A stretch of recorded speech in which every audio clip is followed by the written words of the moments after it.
Good evening, everyone. You're in the spotlight with Brian Gardner for this Tuesday, February the 5th, 2019. Almost at 2018. I'm still stuck in last year, apparently. Good to have you all here for our first of two shows this week. We are on the air late. I will explain why in just a moment, but as always, as we start the show, let me remind you all of the ways in which you can interact and contribute to our show. Have your voice heard by emailing us at itspotlight401@gmail.com. You can also follow us and tweet us at ITSpotlight401. Remember to use the hashtag ITSpotlight401 for anything you tweet regarding our show. And of course, as always, you can find us on Facebook. Just search in the Spotlight 401 on Facebook, and then make sure that you like our fan page once you're on it or once you find it, so that you can interact with us and know what's going on with the show and all that good stuff. Okay, so like I said, we have some things to get to. We are on the air late, and a couple of things here. Well, first of all, the reason why. As you all know, this was supposed to be a big week for the show.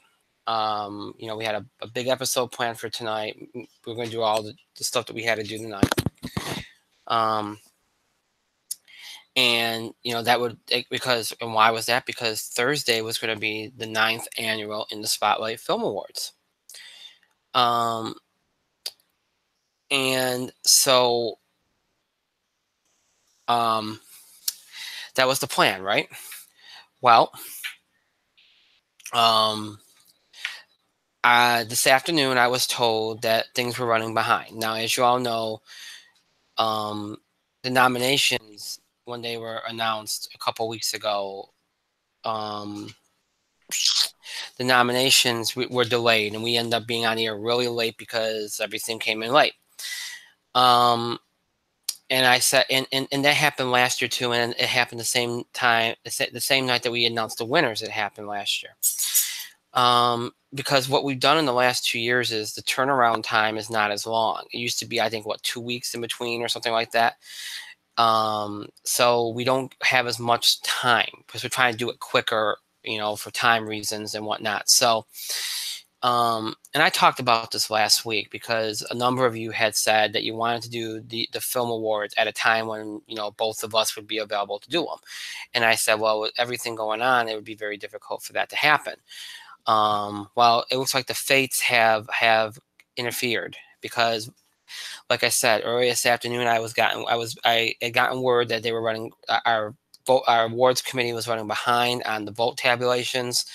There's a chance that they would be ready for Thursday, but they said, wouldn't you rather have it be where we start this thing on time or reasonably on time instead of having to wait an extra hour and a half and start the thing around 11 o'clock on Thursday night?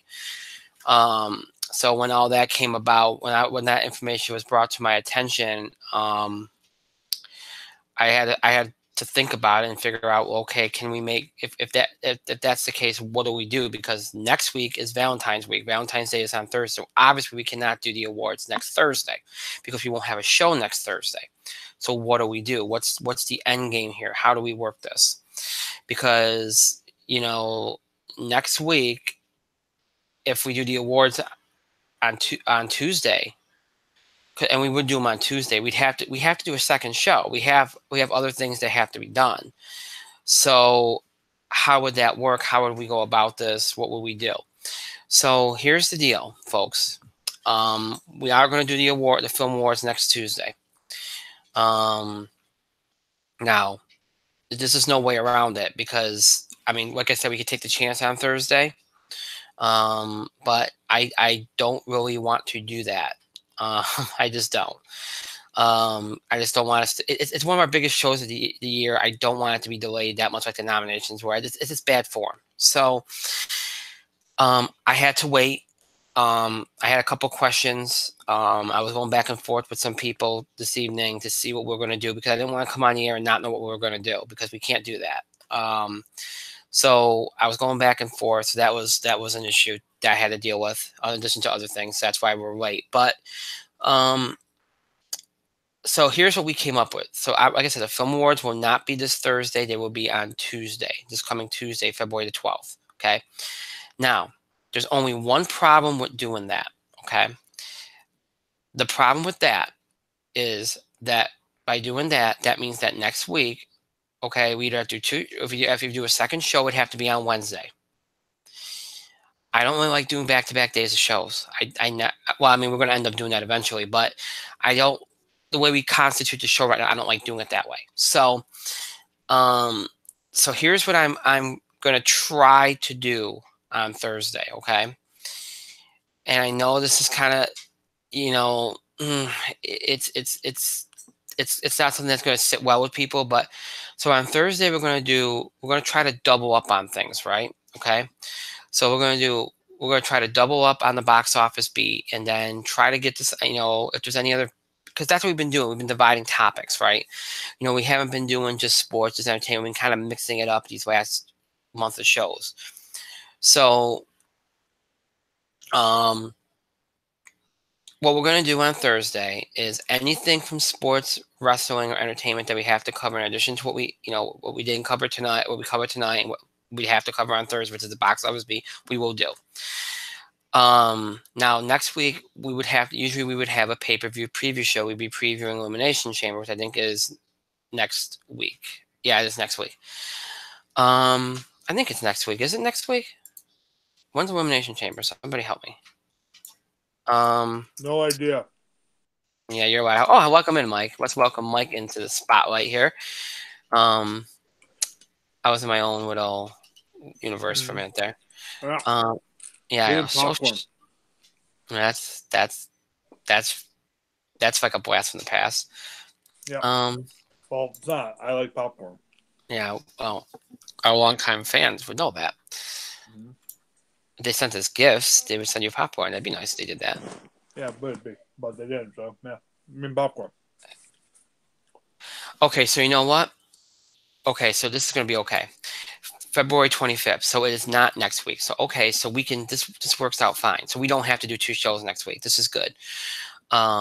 So I mean, it sucks because we're not going to be able to, you know, do like another Bubble Watch segment next week and all that other stuff. But since we're going to do Bubble Watch on Thursday, the first edition of it on Thursday, we don't have time tonight. We can't fit it all in, and Mike knows it takes forever to do that segment. So we're not going to do that tonight, but we'll do that on Thursday. So since we're waiting longer to do it, it'll be okay. So there won't be any segment on next Thursday. And look, it's not the first time we've only done 1 show in the middle of February. We've done that when Valentine's Day falls on Tuesday or Thursday. So on Tuesday of next week, we'll have the Film Awards. Okay, and then this coming Thursday, we'll do a double edition of the box office beat. Any other big stuff we have to cover that we didn't cover tonight, whatever we'll cover. We'll try to get a leg up on next week with no football in that. That makes it a lot easier too. And you know, and then that we'll leave it at that. You know, we'll do our first Bubble Watch segment on Thursday, and next week we'll just have the Film Awards, and that's it. And then the week after, we'll kind of come back and get everything back on track. So, I know that was kind of a roundabout way of just telling you all that Film Awards are being moved to Tuesday. And this Thursday will be a normal show. We'll just kind of try to double up on everything for next week so that we don't have to worry about not having another show next week. So next week, 1 show, the Film Awards on Tuesday. That'll be the February the 12th, 9 o'clock p.m. Eastern time. And then this Thursday, we'll have a normal show, mixed bag of sports, entertainment, wrestling. We'll do our first Bubble Watch segment. We'll do any other sports stuff we have to cover that we don't cover tonight. Any other wrestling stuff we have to cover, assuming we don't cover tonight. And then, again, double edition of the box office beat, and anything from entertainment that we have to cover, we will cover on Thursday. So that will be the plan for Thursday. Again, I think this is in the best interest of everything we're going to try to do here. You know, the film wars are very, very important to us, and now it's like it was meant to be, Mike. Now you get to be involved in it. Isn't that cool? Originally you weren't going to be, but now you get to be. So, huh? I'm not paying attention. Well, I'm saying that our fans were pushing me last week to move the Film Awards to Tuesday so that you could be a part of it. Yeah. And I couldn't really do that because I was worried about the schedule of Valentine's Day next week and everything. But like I said, the fates intervened because our awards committee has told me that there's a very high likelihood that things would be delayed on Thursday. So now we have to move it to next Tuesday. So now you get to be a part of it. Isn't that great? That's something. The fans care more than he does. Yeah. Oh my goodness gracious. Anyway, that's oh god, that cracks me up. Your reaction just cracked me up. Oh my god. Anyway, so I know that was very confusing, but this again, Thursday regular show, Tuesday film awards, and that's how we're gonna roll. And then there'll be no show next Thursday for Valentine's Day. And the week after that we'll be back to normal until March Madness starts, and then then we go into preemption mode off and on. So we'll talk more about that when we get closer to it. All right, so that's the way of the land for the next couple of weeks, and that's a big reason why we were on the air late tonight, because of that situation. So, all right. So with that being said, what's on tap for tonight? Like I said, we'll do a little bit of wrestling, not a whole lot, because if you watched Raw and Smackdown, there wasn't a whole lot going on. We could talk about the myriad of injuries that are impacting these shows. That would probably be the biggest focal point of things to talk about. So we'll do that. So we'll do a little bit of wrestling stuff. And then the rest of the show, we're going to do some basketball. We got a lot of NBA. We have a lot of stuff to talk about there. Porzingis, Davis, Kyrie Irving. That's a fun one. NBA trade deadline, of course, very, very, I think, 48 hours away now. So less than 48 hours away now. We will talk about the Super Bowl. Now, look, folks, this is probably the quickest Super Bowl segment I've ever done. No, it won't. Oh yeah, well, trust me, you'll be surprised. Because honestly, oh my god. But anyway, we'll do a little bit. We'll do the Super Bowl thing. We'll wrap up the NFL season discussion and kind of set the stage for the off season and whatnot, and that'll be the show. Again, Bubble Watch, our first college basketball Bubble Watch segment, which Mike hates the first one because what do I do with the first one? It's kind of like an overview and ends up being like a 2-hour rabbit trail. So you get to miss the first one, and then by the time we actually do it again, we'll be into the nitty gritty of who actually is relevant to the bubble and who isn't. So yeah, so the first edition will They announced the access plans. Okay. Just saying. Okay, well we'll talk about it. It'll be okay. And guess who's on the access plans? Kevin Owens. Surprisingly not. But that wasn't where I was going. Okay, where are you going? Please share. Dean Ambrose. I'm not surprised. Why does that surprise you? Because it is. I mean, they announced that he's leaving. If anything, it's like kind of like a farewell tour, kind of thing. You know, well, we'll talk more about this later. But I think I've figured out what's going on with the Ambrose thing. Do you know why I mentioned the Dean Ambrose thing? Why? Because I don't want to talk about the Super Bowl. It sucked. Well, we have to talk about it. That's like obligation. But anyway, so that's what we'll do. So again, first Bubble Watch will be on Thursday, and all the college basketball stuff will be on Thursday, and the rest of everything will be tonight as far as sports goes. So that's what's going to be going on. So I told you what's going to happen tonight. I told you about Thursday. I told you about next week. So let's get down to it. Let's not waste any more time. I'm trying to move on from the fact that Syracuse just lost to Florida State at home.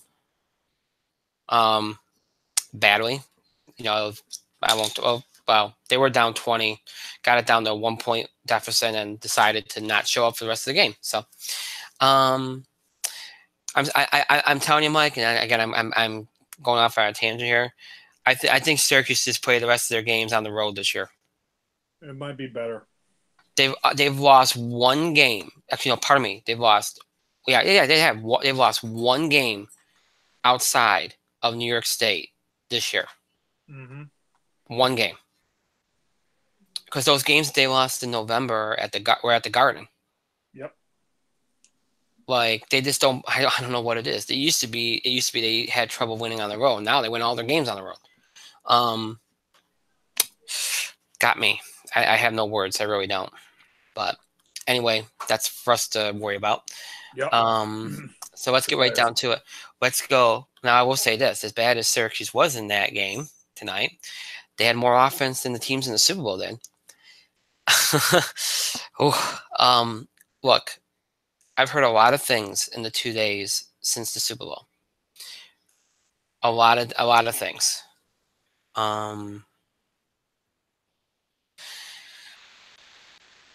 I've heard rants from people saying, including Trey Wingo of ESPN, saying that he don't understand how people could be bored and why, if people were so bored and hating the game, why did they continue to tune in? Well, that's one position that I've heard.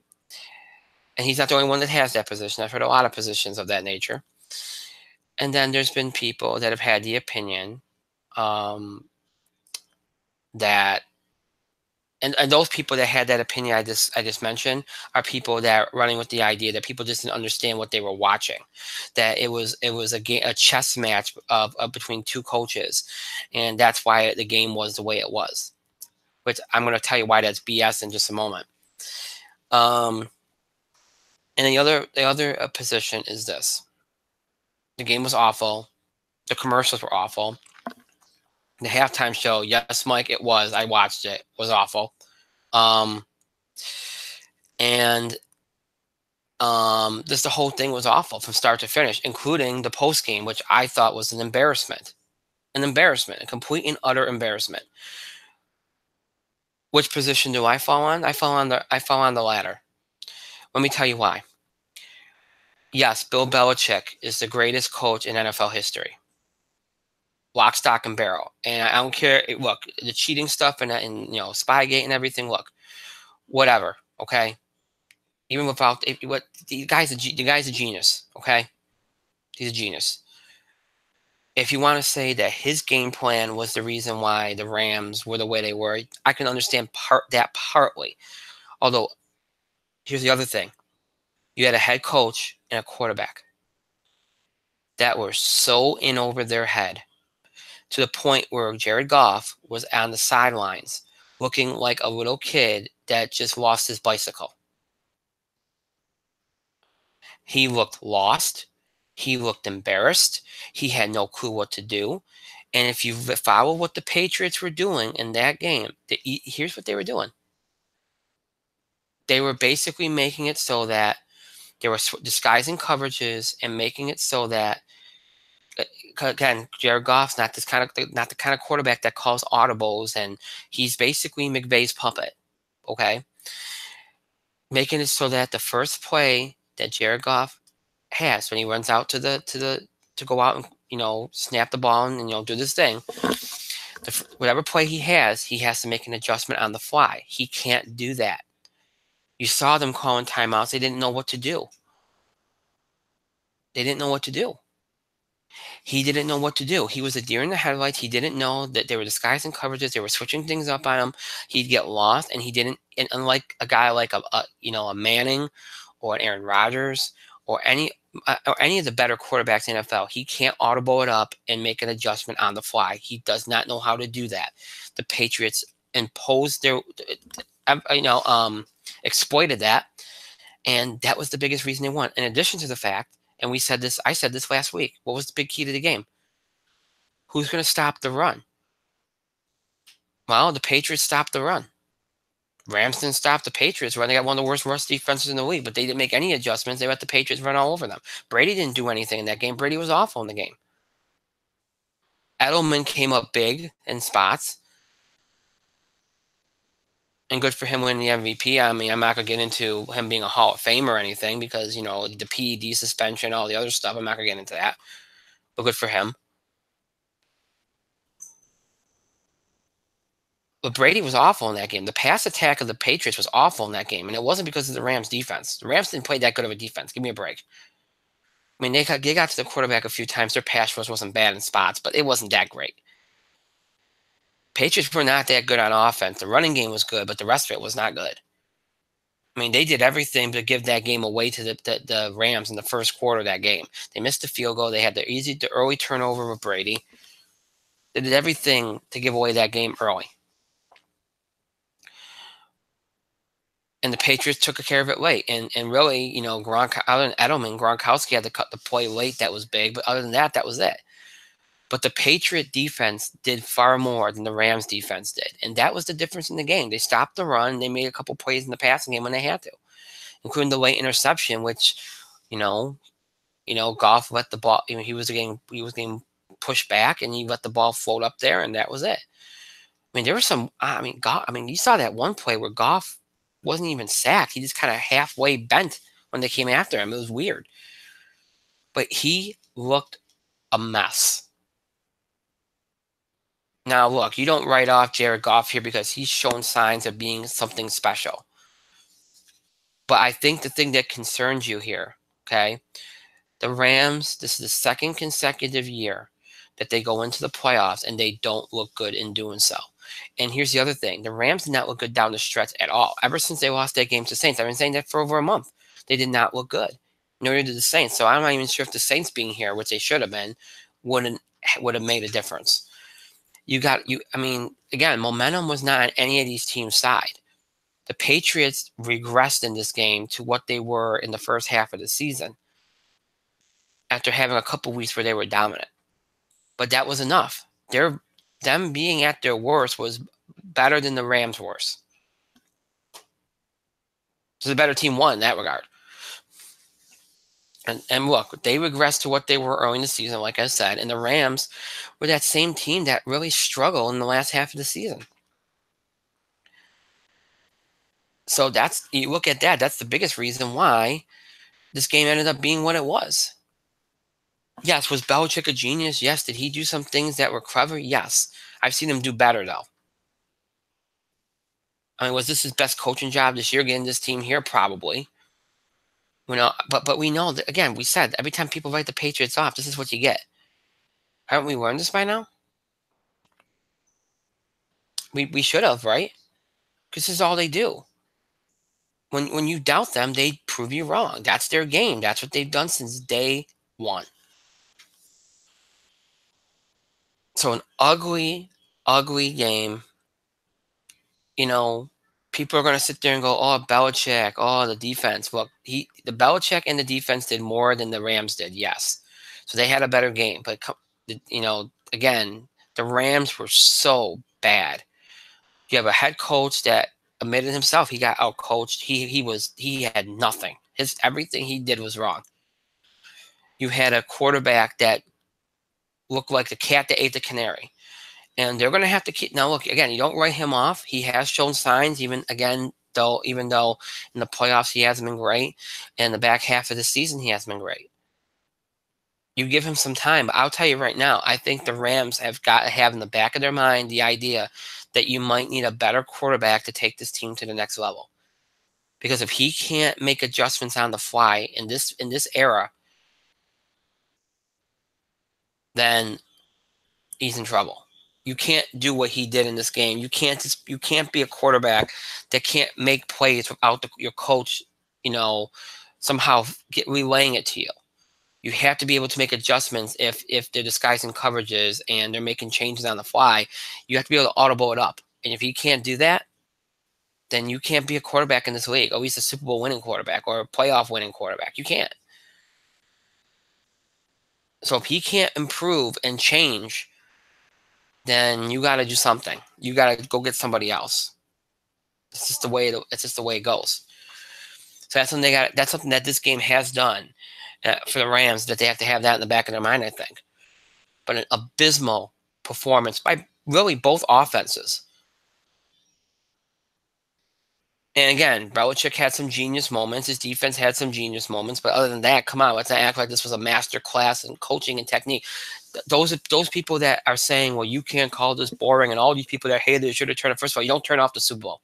It's the Super Bowl.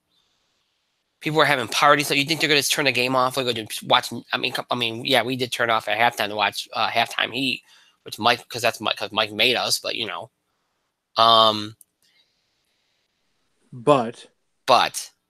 But in hindsight, it was the right choice because the halftime show was terrible. This is coming from somebody like Maroon 5. Brian, shut up. Brian, what's up? Say it. What? Say it. What? You were right. You were right. Yes. Okay. Even though you were a basic bitch at the time, and I want to stress, at the time, you were a basic bitch.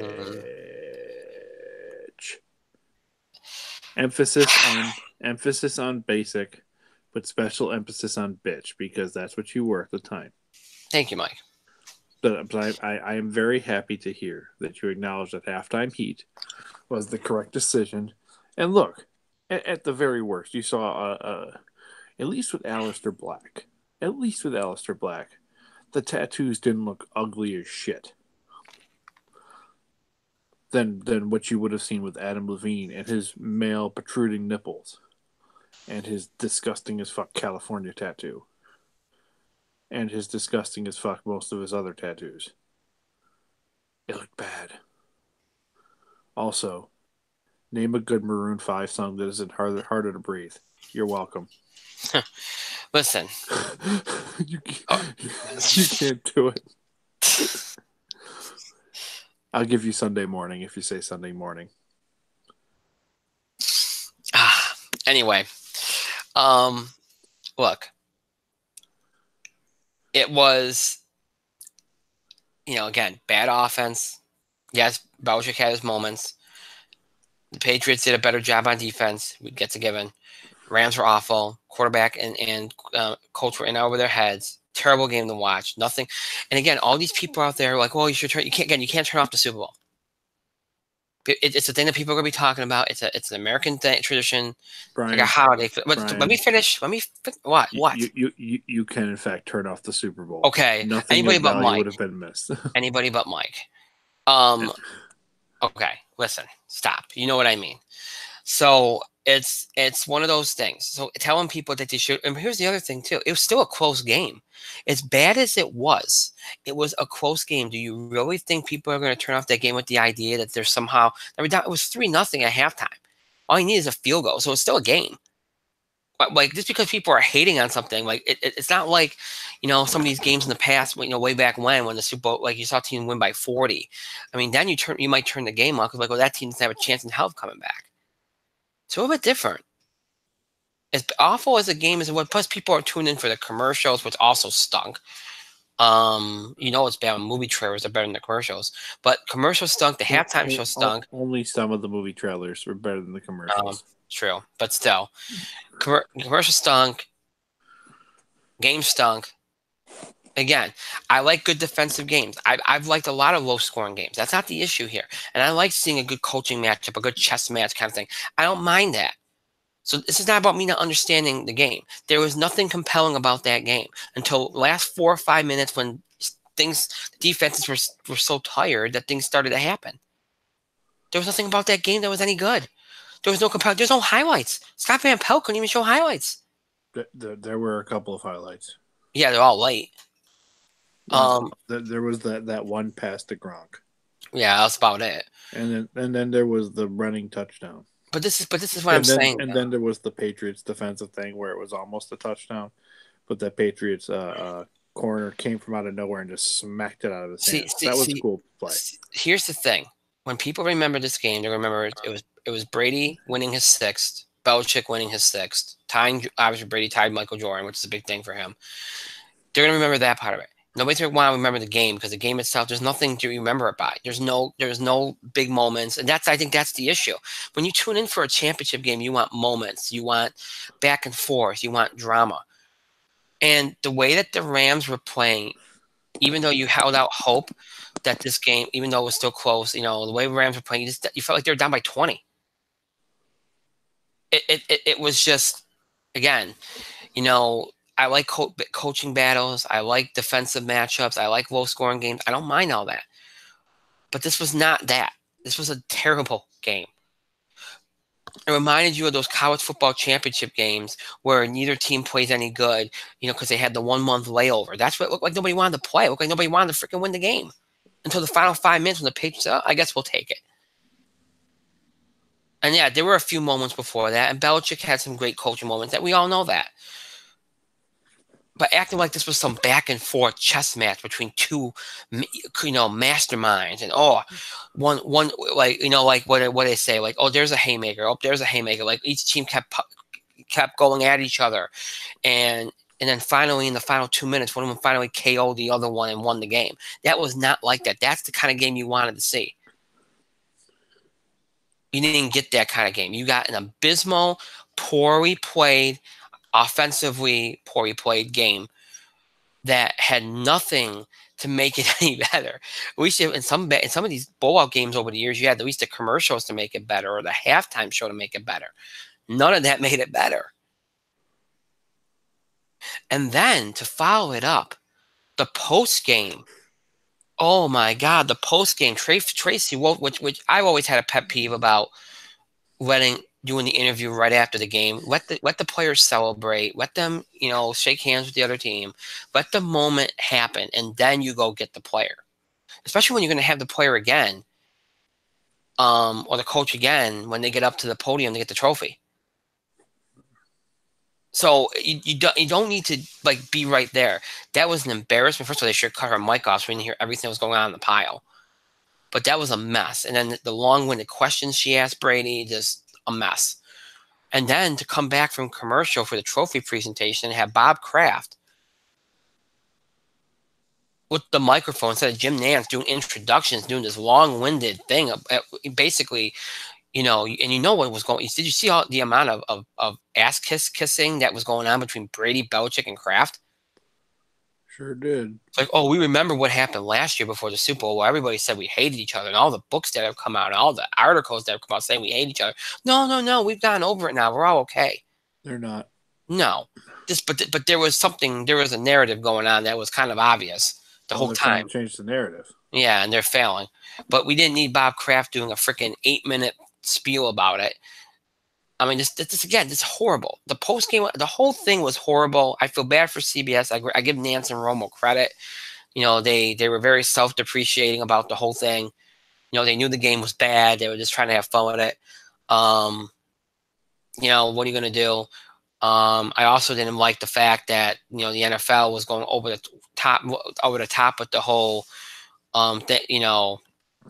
civil rights thing, trying to speaking of changing narratives, we're seeing Roger Goodell and all the come on. First of all, what I told you this off the air when we were watching the game. I said, was that the best representative the NFL should have sent? Nope. I mean, seriously.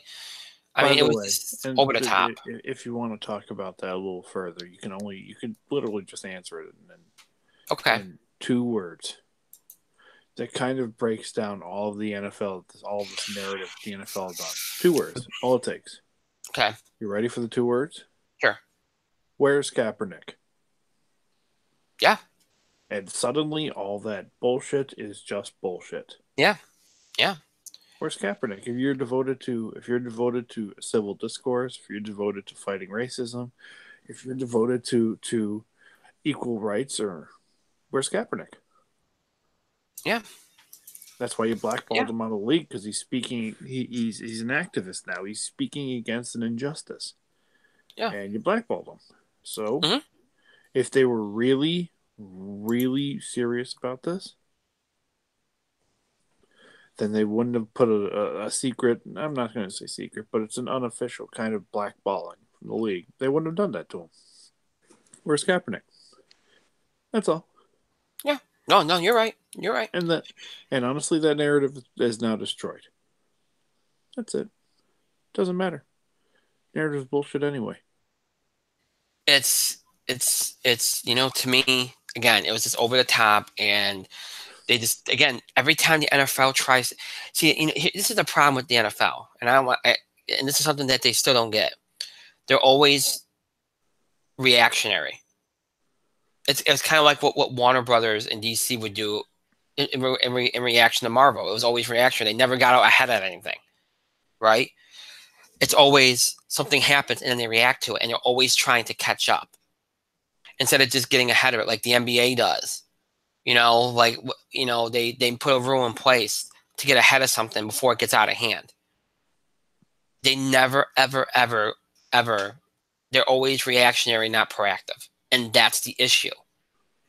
And, it's just, God, just the whole thing. What a bad night for the league, and what a poor way to end the season. You had the best championship Sunday, I think, ever. Divisional round wasn't so great, but wild card weekend was great. So as a whole, I think you could say the playoffs were decent because the Super Bowl kind of brings it down a lot. The season itself started out better than usual, especially in recent years. Went through a little bit of a malaise and then got really good at the end. So as a whole, I think it's a solid season. But boy, I've said this before, you never want to end on laying an egg, because then it reflects poorly on the whole season. It really does. That, because you remember that and you go, oh wow, that was a bad season. That had a bad Super Bowl. And then you had that bad call, which kept the Saints out of the game, which is going to forever mar this entire thing. Look, I mean, if you say so. I mean, it is, because people are like, well, the Saints could have did a better job.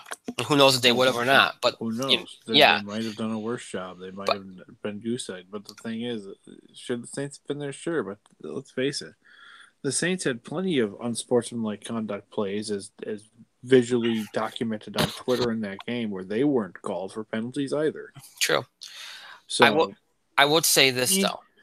I would say this though. The one thing we could say though is Sean Payton and Drew Brees would not have looked like deers with deers in the headlights, like McVay and Jared Goff did.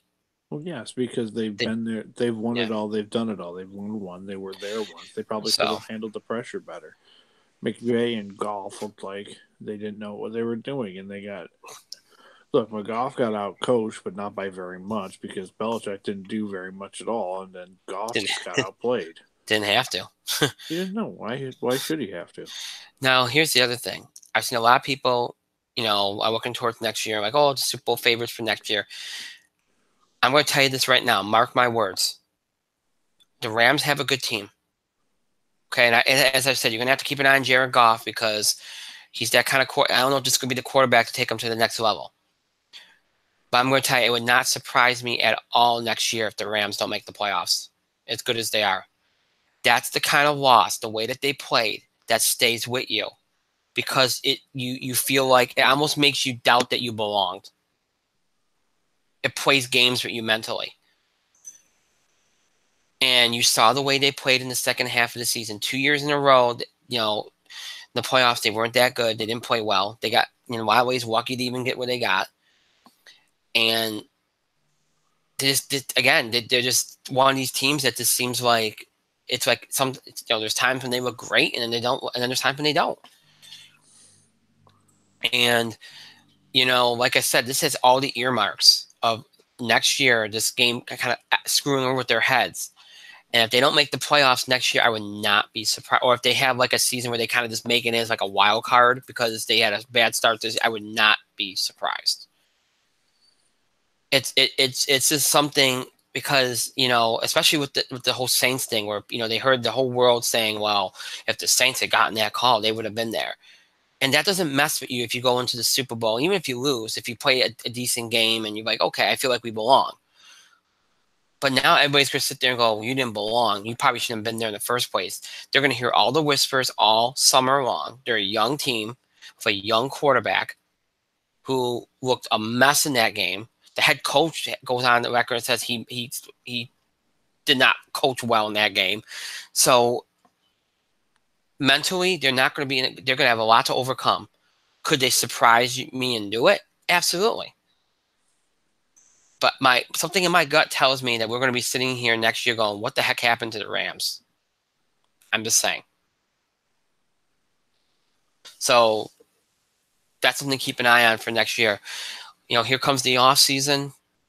We'll see what happens. The Nick Foles thing's already playing itself out. It looks like the Eagles are going to try to trade him, try to, franchise him or something, try to decide where he goes.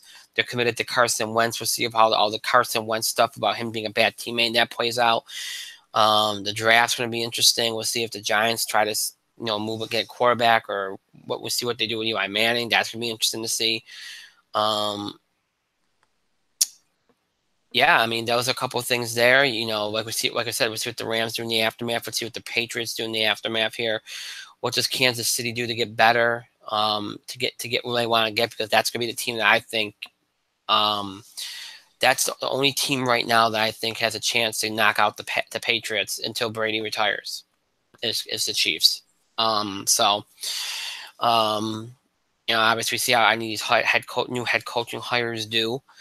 So we'll see. I mean, the Steelers, how does everything come together for them after a season of turmoil? What happens to Le'Veon Bell? What happens with Antonio Brown? That's something that has to play itself out too. And the Cleveland Browns, who had finally made that jump to being competitive. What do they do to take that next step? So lots of things to play out. The Saints and what happened and how they come back from that. Lots of things to see play out in the offseason. Set the stage for next season. I picked the Patriots to win the game, so I got that one right.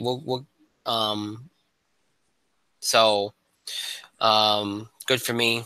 You all know how I did on the picks. It was basically a 500 year. I'm not going to get into it right now. I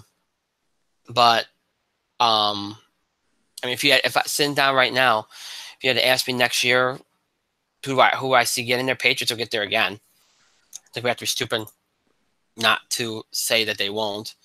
Who's going to be the team that meets them there? I say that. I mean, look, we'll see what the Eagles do. I mean, it's going to be a lot on Carson Wentz next year if they do trade Foles. It's going to be a lot on Carson Wentz. The Eagles won't have a safety net anymore. So, going to be a lot on Carson Wentz. But I would say, I'd either go with the Vikings or the Eagles probably getting there to meet the Patriots. That would be my early look at things. But yeah, it's again, very poor way to end the season, but it is what it is. So we move on, and that's it. Now we move on to things like college basketball, which again we'll talk about in the Bubble Watch on Thursday, and the NBA, which is going into the trade deadline right now for them, and then of course the All-Star game, which is always the best. Mike knows that. All-Star Saturday night's always fun for the NBA. You got that coming up. So and then NBA playoffs, and then of course that follows up on March Madness. So you got some sports stuff coming up. So there's things to fill the void. So plenty of things, and let's do some NBA because I'm sick of doing football. Because that Super Bowl left a bad taste in my mouth. Let's do the NBA right now.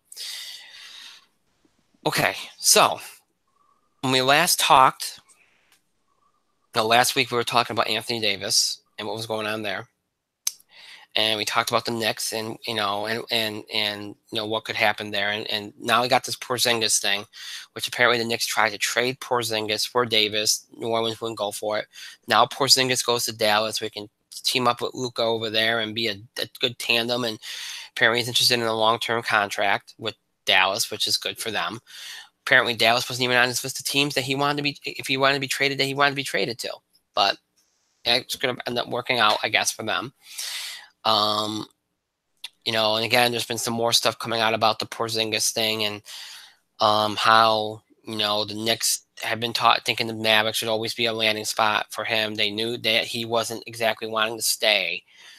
And they had that meeting, and it only lasted 5 minutes on Thursday morning, and then that's when they figured out, okay, we have to trade him. So, the Knicks are going all in, trying to get those two max superstars in the offseason. And as we said, the two that they probably want to try to get are Kyrie Irving and Kevin Durant. And the thing that everybody keeps saying is, well, you don't make this move if you don't think that you have a good chance at getting them.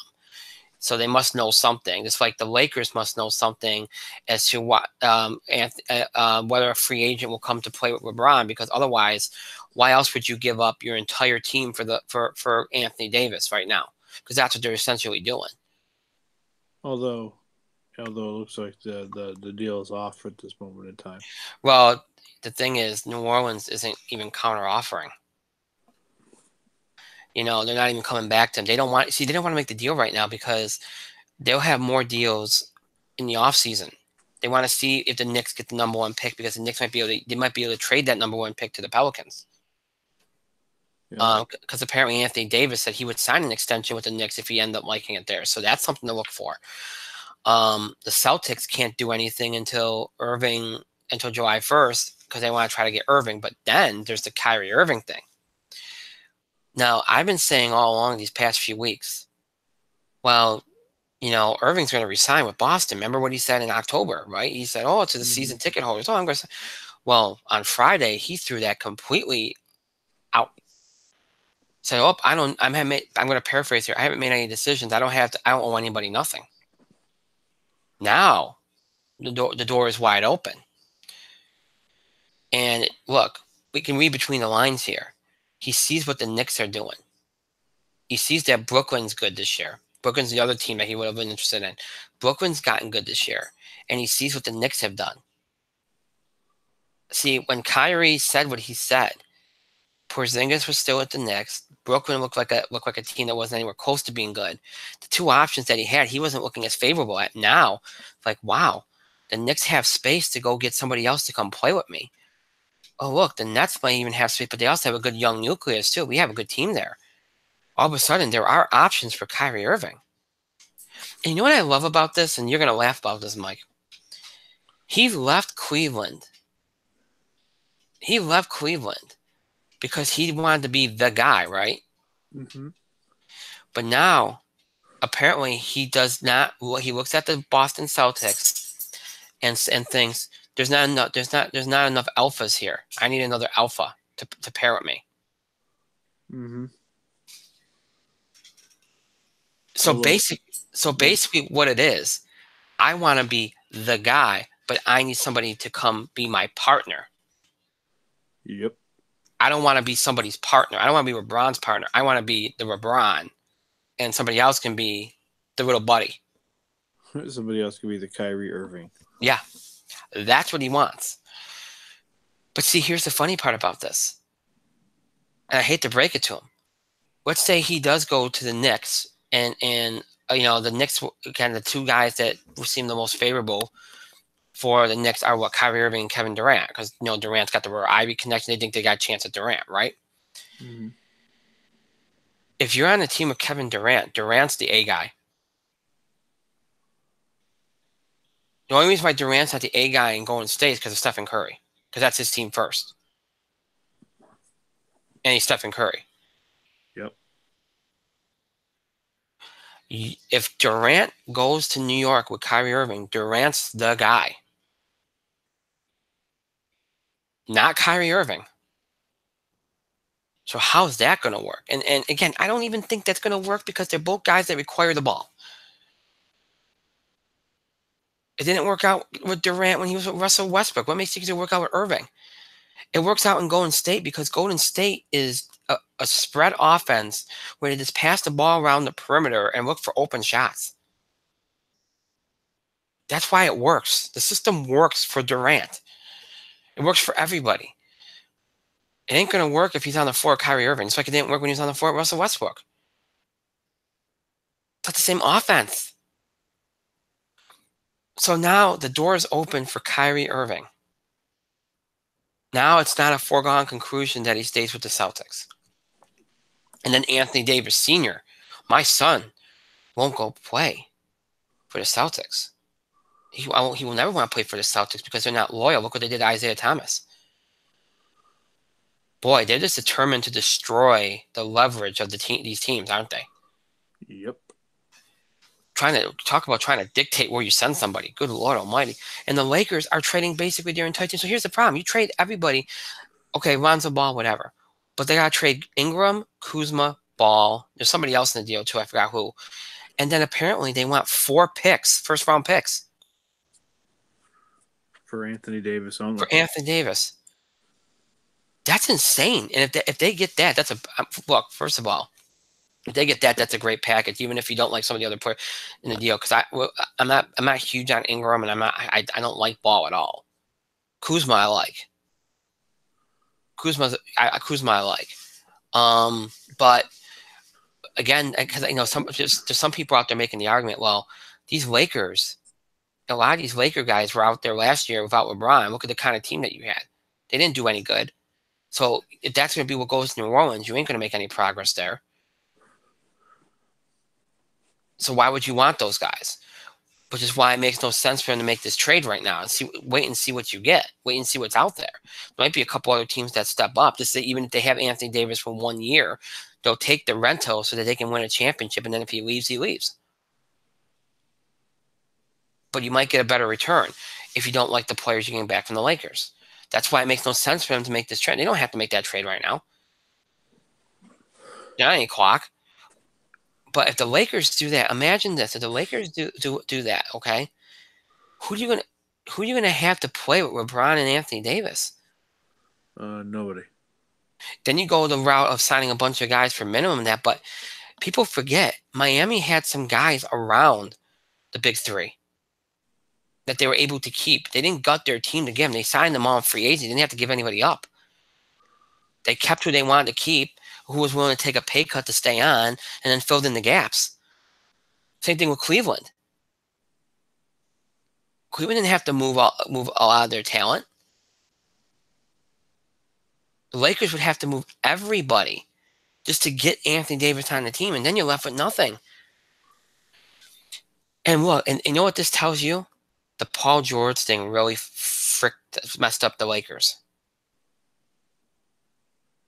Because they thought that was a foregone conclusion, and then they found out it wasn't.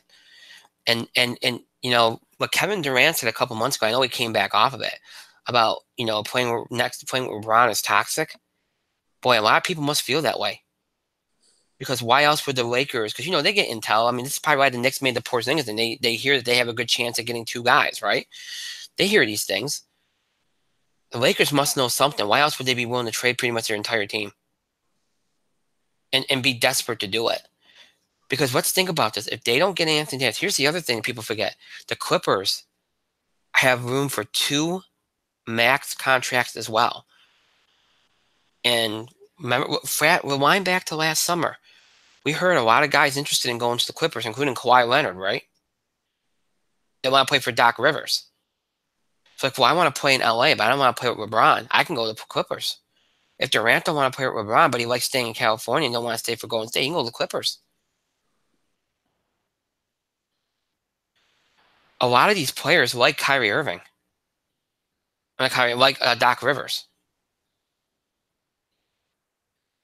I mean, let's think about this. Clippers have a lot of good young players. They have Doc Rivers.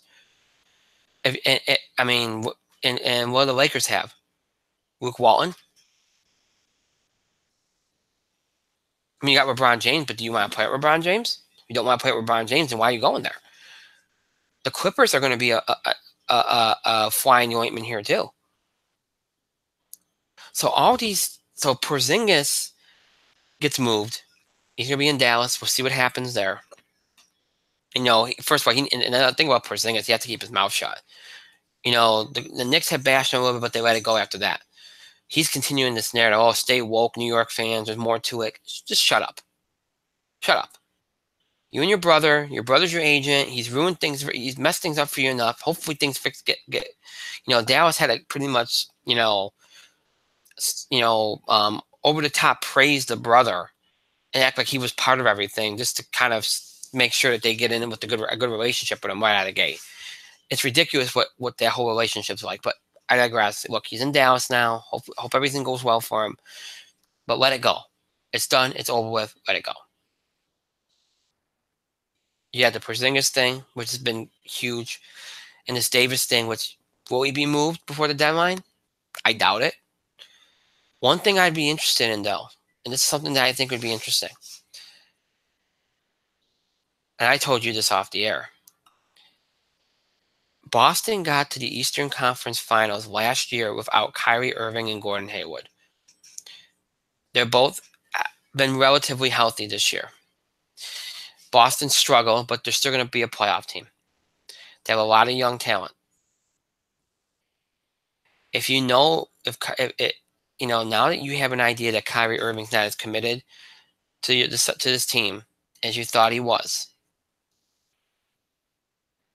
I think you should trade him before the deadline. You might even go get pieces back that help you right now or in the future, but also help you right now, and you might be able to make a run, even a better run than you would with him. I would trade him, and that's what I would watch out for. I can see Kyrie Irving moving before Anthony Davis at this deadline. I honestly can see that. So interesting developments, from Davis to Porzingis to Irving, which a lot of this should carry into even the offseason.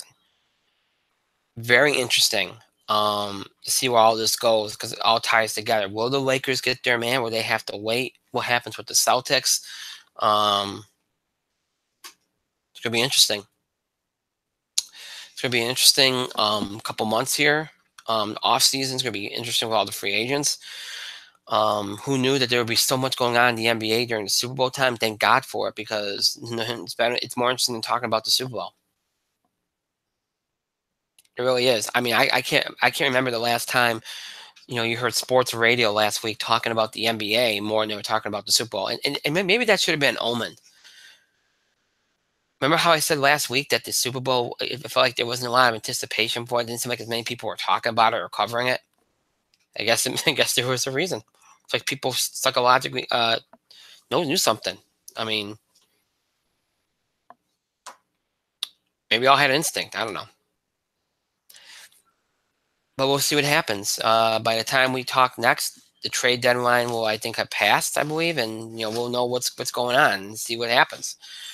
And I'll set the stage for the second half of the season, and then again the off season, seeing what happens with the draft. And I'm telling you, it's really interesting to see what's going on here. The Davis thing, I never thought it would turn out like this. I never thought Porzingis would get moved the way he did. The Kyrie Irving stuff, I thought for sure he was committed. I mean, Ben, there's been so many curveballs in the NBA the last 2 weeks. It's crazy what's gone on. So, but it makes it fun because there's stuff to talk about. So, let's get to what Mike's been waiting for because I know he's been waiting forever for this. Wrestling. Please. Let's get to wrestling. So we had Raw last night. We had SmackDown. Not a whole lot going on. I think the biggest thing, and it's kind of a part of both nights, was the Becky Lynch thing, which was clearly a way to write her off because she does have an injury. They had her get, they had that segment with Stephanie McMahon. It was basically look, they're layering on pretty thick the whole Steve Austin thing with Becky Lynch. But they had the thing. She attacked Stephanie. She gets suspended. The segment around the backstage was good. Then they had Ronda basically try to bury the Riot Squad, which I thought was stupid. But I will say this much. They're getting closer to making Ronda the character that she should be. Because she even had a moment there where she even called out the fans. She goes, everybody keeps booing me. Everybody keeps like, I wish they would just go all the way and just turn her completely heel. Because when she does that, she comes off a lot more natural. Like when she, the stuff with Becky backstage and everything comes off so much better. But they had some good stuff there. I don't know if you know this, but they did they had Sasha and Bayley qualify. Basically, Bayley wrestled that tag match all by herself with Alicia Fox and Nikki Cross. Mm-hmm. Sasha wasn't. I guess she was supposed to be clear. She really didn't do much. I guess she was clear, but they didn't want to take any chances. She's been hurt too since the Ronda match. She basically didn't do much of anything. They had them attack before, but it was smart booking. They really handled that well. So that was good. For those wondering why they did the Kurt Angle thing, the retirement thing and everything. Well, here's the thing. Seth Rollins was originally supposed to be in the spot that Kurt Angle was in that tag match with Strowman against McIntyre and Corbin. But Rollins is hurt. He's supposed to be out a month, so that's why they put Kurt Angle in it. I mean, it did its job. It was kind of a bad match, but anything with Angle right now is going to be a bad match at this point. Which is ironic if you think about it, but hey, that's what it is. They had the tag match as a Revival qualify. By the way, I don't know if you knew this, but they changed the tag team rules. Apparently, you can only make the save for your partner once in a match now. That's weird. That's something that they introduced last night. That's why Strowman got DQ'd in the main event. That's super dumb. Okay. Yeah, we'll see how long that sticks. So they have that going on. They had a couple things interesting. The Jeff Jarrett Elias stuff was a waste of time. Ambrose and EC3. Look, I think this is what you're going to get with Ambrose. He's going to put people over. It was interesting how they decided to have Ambrose basically try to put the Nia Jax stuff to bed, just write her off as some crazy person trying to get with him. Mm-hmm. It's kind of like they knew what people were talking about the last week. Like, oh no, we're not going there. It's okay. And a lot of people were upset about him losing EC. First of all, he lost on a roll up. And I mean, you don't think they're going to have him put people over on his way out the door? And EC3 is a guy you need to put over anyway. Right. I mean, look, this is what you do when you're leaving a company, that you do put people over. It's just the way it is. And after seeing that Ambrose thing last night and the way that they're treating him and him being an accident, you know what I think Booker T said this too. He doesn't think that he's going to another wrestling company. He just think he wants time off. Yeah. I think that's what it is. Because the way that they're treating him and the way that they're talking about it, it seems like, okay, this guy just needs some time. I think that's just the way it's coming off to me. It's exactly how it is, because he's not going to anywhere else. He's not going to go to New Japan. He's not going to go to Ring of Honor. He's certainly not going to go to AEW. Dean wants time off. Everybody, there's a giant there's a giant thought backstage that when Roman comes back, Dean will come back too. Yeah. And that's a possibility. Or Dean might get the itch from after about a year. He'll come back regardless. I don't think Dean's going anywhere else. He's going to be WWE or bust from now on. Right. I agree with you. I think that's pretty obvious, but the way it's all going, you know? So that's the way I think it seems to be going. SmackDown tonight, it doesn't seem like there was a lot. They started with another segment related to Becky Lynch. She showed up on SmackDown. By the way, I question the Becky Lynch stuff. It is hot, yes. It's Becky Lynch versus the Authority at the moment, but Stephanie and Triple H are coming off as not heels. Yeah. They said, we know you're injured, just get checked out, get cleared, and the match is on. Yeah. Becky's playing off like, I spent a month on Dr. Jail and I'm scared. So Becky Lynch the character's acting out of insecurity.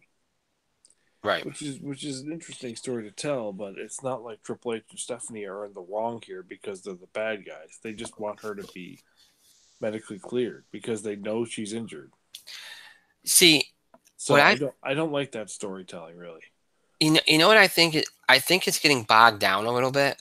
Because last night, okay, I agree with you. I think they're not getting it across the right way.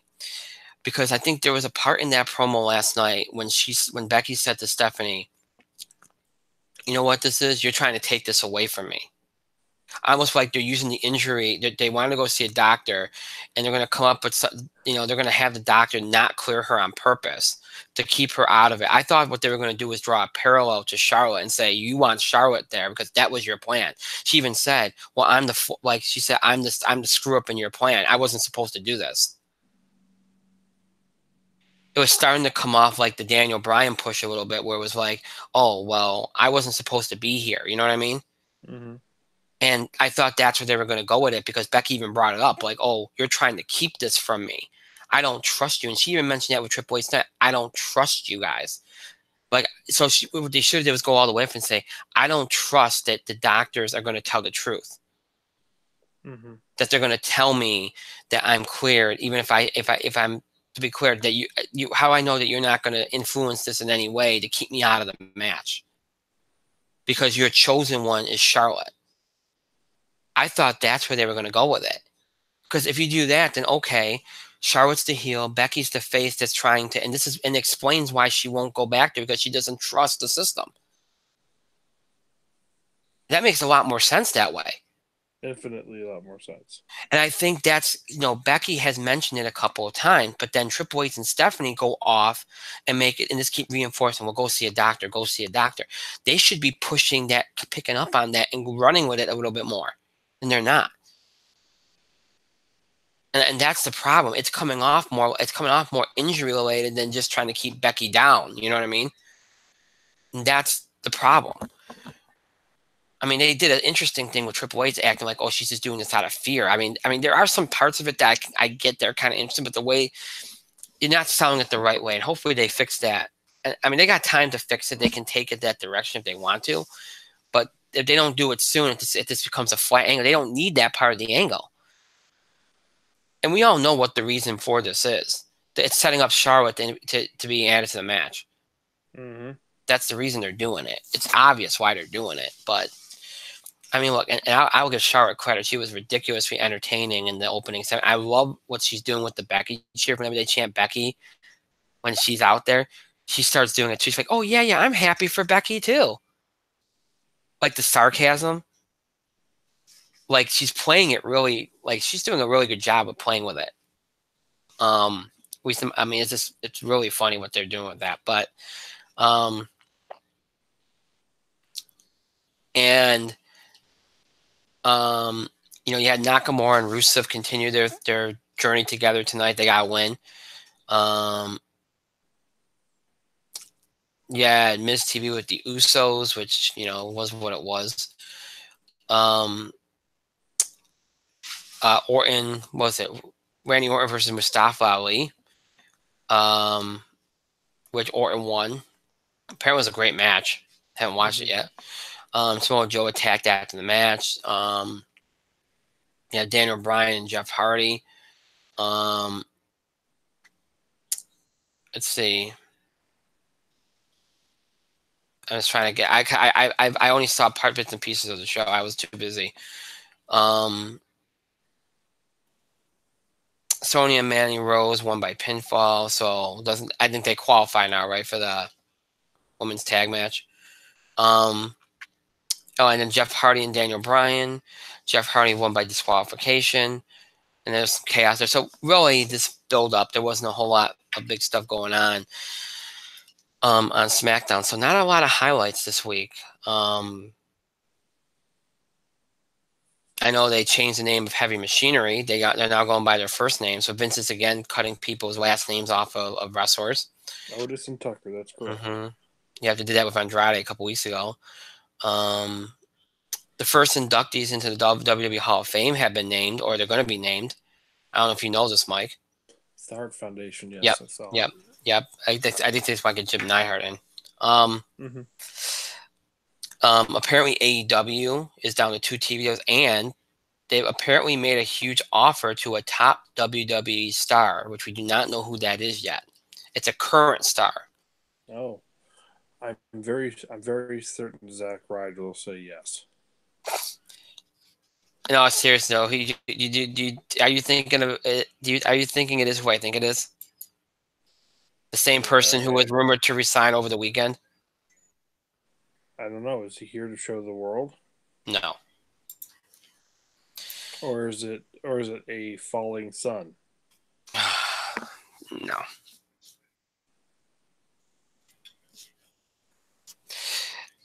Is he Japanese? No. No. No. Although I think they'd probably make an offer to him too, but I'm thinking it's AJ Styles.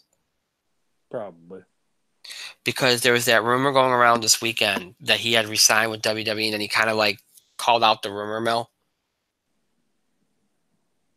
and acted like, oh, well, nothing's done yet, blah, blah, blah, blah, blah. So I'm thinking it's AJ Styles, but that's my theory. But still, who knows if they're going to get him. Apparently it's a big deal. They think the person would be stupid to turn it down, but. Oh, it looks like you're wrong. I am? Yeah. Did they say who it is? Yeah, well, AEW didn't, but it leaked out who the guy is. Okay. The guy that AEW is looking to sign is Randy Orton. Oh, that's a swerve. It's Orton. I don't think that's going to happen. It's really not. He's not somebody that's going to switch. I'm sorry. No, Randy Orton is pretty sad. AEW did sign Jimmy Havoc. Looks like. Yeah. That's a bit of a surprise, but Jimmy Havoc, yeah. But he's not going to move at this stage of his career. He's got a part-time schedule now. Yeah. Yeah, he ain't gonna. Triple H apparently is unlikely to be cleared by WrestleMania. But there is talk, because everybody in the world kind of thought his match was going to be with Batista at WrestleMania. It's been said, though, that they might have another match in mind for Batista at WrestleMania. So let that speculation begin. Who could be Batista's match at WrestleMania? Batista. Yeah. Things that make you go, Mm-hmm. So throwing that one out there. So yeah, so that's there's also that one WWE writer. There's a WWE writer that left the company yesterday. His name was Kazim Fumiyadi. And he said goodbye on his Instagram. And apparently, one of his he put down the segments that he were among his segments. One of his segments was the infamous Elias and Kevin Owens promo from September. The one that got all the heat in the world. Yep, that was one of his segments. So, and apparently, it's very close to Paul Heyman too. So that's So it's a quiet week. Remember last week we had all this news, like it was coming out like everywhere, tons of stuff going on. Yeah, because it was after the Rumble, and now look at WrestleMania. Yeah, now it's gonna be it's gonna be the next couple of weeks until Elimination Chamber is gonna be quiet, and then for about a week you'll be busy again, and then it'll be WrestleMania, and the day after WrestleMania will be crazy again. Mm-hmm. So that's kind of how it goes. It's just a cycle of things. But for those wondering about the injuries, AJ Styles, Seth Rollins, Sasha Banks all have injuries. Sasha's been pretty much clear. They just try to be precautioned. I guess Seth's got a bad back. They said again he'll be out a month. They're just taking it easy with him. AJ Styles has a hernia. A hernia? Yep, he has a hernia. So we'll know what the deal is with that. Although it's not expected to be gone too long. And Becky, it is a leg thing. So they'll probably, they'll milk this suspension angle probably till at least March, and then go from there. So that I'm telling you, boy, they get every year around WrestleMania time, they get ravaged with injuries. It's like they're cursed or something. Yep. It's crazy. Yeah, it is crazy. It's also interesting. I mean, I know they had Alexa work a match last week when the tag. She worked the tag match with Mickie James against Nia and Tamina. But you could tell that they're really worried about her wrestling. Because they went ahead and put it, and I mean, I'm again, wrestlers have TV shows, that, but it seems like they are going out of their way to limit her physicality now. Mm-hmm. Like even when she's hosting these shows, she's not even getting attacked or anything. I think they're really afraid of her. I don't know. This seems like they're just taking precaution for her, even though we know she's been cleared. She worked the Rumble and she worked the match last week, but I just get the feeling that they want to be very careful with her. So yeah, that's quiet wrestling week for sure. This week. Mm-hmm. And then Elimination Chamber February 25th. So we have a couple weeks there, and we'll obviously do a preview for it right before right before the event actually happens. So let's see. I'm just trying to see if I missed anything.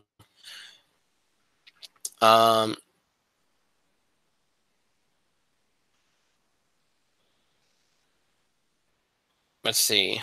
I don't think I missed anything. Yeah. Joe Renardi's being bashed on Twitter. That's funny. That was early. Yeah, they're all jumping on. It's February. They're starting to get ready for the bubble talk, so that's probably. So. Renardi, then that's all. Yeah, it's that time of year. So yeah, let's see. Wrestling. Yeah, I think we got through everything. Again, we're going to do the first Bubble Watch segment on Thursday. Entertainment stuff will be on Thursday as well. Double edition of the box office all that will be on Thursday. So we got through everything. And so let's wind down because it's late and I'm running out of a voice. So, You yeah. and me both, sister. You and me both. Don't call me sister. Sister. Oh, God. Anyway, With that being said, that's it for tonight. As always, the show might be over. It's not mean you have to stop interacting, contributing to the show. Continue to have your voice heard.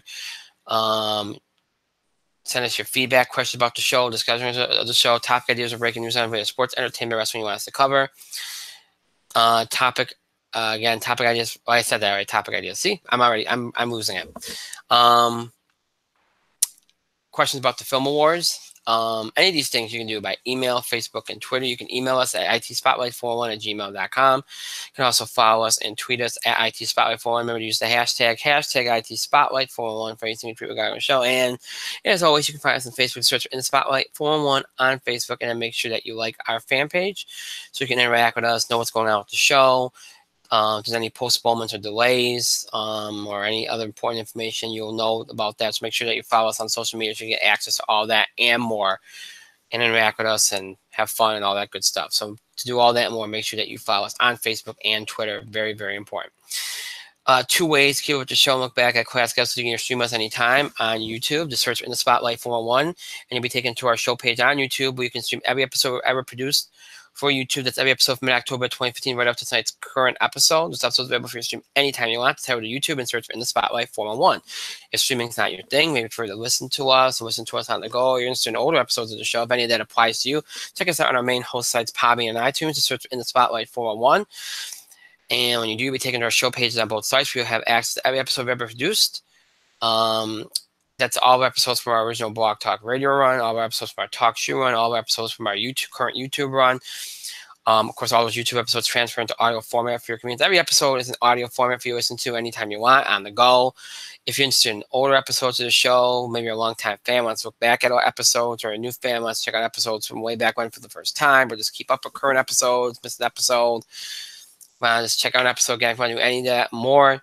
Check us out on our main host sites, Podbean and iTunes, and search In the Spotlight 411. Google Plus, YouTube, Podbean, iTunes, and Google Plus, YouTube, Podbean, and iTunes, your way to get with the show.